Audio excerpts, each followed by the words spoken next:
In this lesson, you will learn how to mark the in and out point of individual clips. This will really help speed up your workflow when you're editing in the timeline. So as you learned from the previous lesson, you can add clips from the project panel or the source monitor right into your sequences. And when we did that, we added the entire clip. And I know that because if I look at this clip right here and I zoom up on it here, I can see that there is a little white triangle here at the beginning and the end of this clip. And these triangles indicate the very beginning and the very end of this entire media clip. But often, you're not going to want to add an entire clip, especially if you're working with raw camera files, because usually you'll have a little bit of noise or a little bit of camera motion before the part that you actually want to include in your sequence. And so adding the entire clip to the sequence and then editing those beginning and end bits out is not the best workflow, especially if you have a bunch of other items in the sequence. A better way to do it is to define the in and the out points of individual clips before you add them to your sequence. And this is called marking.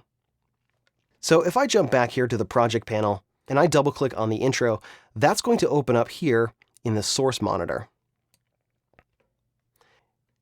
Now if I move the playhead all the way back to the beginning,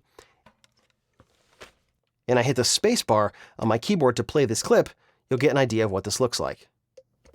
I mixed up that one, sorry. Go from the top. Okay, thank you. Okay. Have you ever had a recipe for chocolate chip cookies that left something to be desired? It can be daunting trying to find just the right recipe. So you can see there was some stuff before Cheryl started talking that I really don't want to include in my edit. But if I pull in the entire clip, I have to then go in here and start making those changes, which is a little bit too much work. It's not the best workflow. So instead, I'm going to mark the in and the out point. And I can do that in a few different ways. Right down here, there's a mark in button and there's a mark out button. So I can play Thank you. Okay. Until right before Cheryl starts talking, which is right here. And then I can click the mark in button. I can also use I on the keyboard as the shortcut. And then I can go to where she's done talking and then mark the out point. Have you ever had a recipe for... So I'll just scrub along here. So it's right about here is where Cheryl stops talking. Bakery style cookies. Ziegler, and I'm going to show you in this video how to make big bakery style cookies. So right about here, I'll mark an out point. And when I do that, you can see that now there is this in-out point selection, which is showing me where I've marked the in and the out point in this entire clip. Now, if I were to make a little space in my sequence here and pull this clip in, you can see that this media clip is much shorter. This is the same exact clip as right here. These are both the CCI intro wide clips. But this clip is only the part that I really want. And this makes editing a lot easier because now I don't really have to pull in a lot of junk that I don't need into my sequence. I can streamline that and I can pull in just the stuff that I really need. And so let's try this with another clip.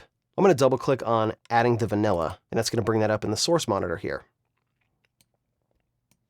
And you can see that it says that right here, source CCI adding the vanilla _ wide.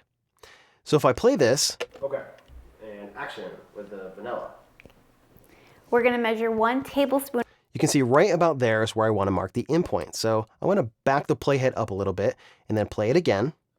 We're going to measure. I'm going to go back a little farther. So right about here, I'm going to mark an in point. And this time I'm going to do it with a keyboard shortcut, which is I. And then I'm going to play to the end. We're going to measure 1 tablespoon of vanilla. Usually recipes call for a teaspoon, but you'll get a really great flavor by using triple that in a tablespoon for this recipe.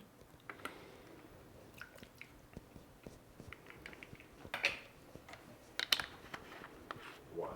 So I'm just going to stop playback with the space bar, and then I'm going to press O on the keyboard, and that's going to mark the out point. Now, you don't have to get really specific with the in and the out points in the source monitor. This is more of a higher level marking of the in and the out point. And then you can get into the refining of the actual edit points once it's in your sequence. And then you can see how well it flows from the previous clip and trim up the beginning and the end to make it really nice. But this is the process you want to do before you add this to your sequences. Now, you can also do this in this thumbnail view here. If I select one of these clips, and this time I selected adding the vanilla, you can actually see that the in and out points are already marked and highlighted by this blue line here, which makes it really easy. But if I select another clip here, I can hit play, and it'll play right down here. I'll make this a little bit bigger so you can see.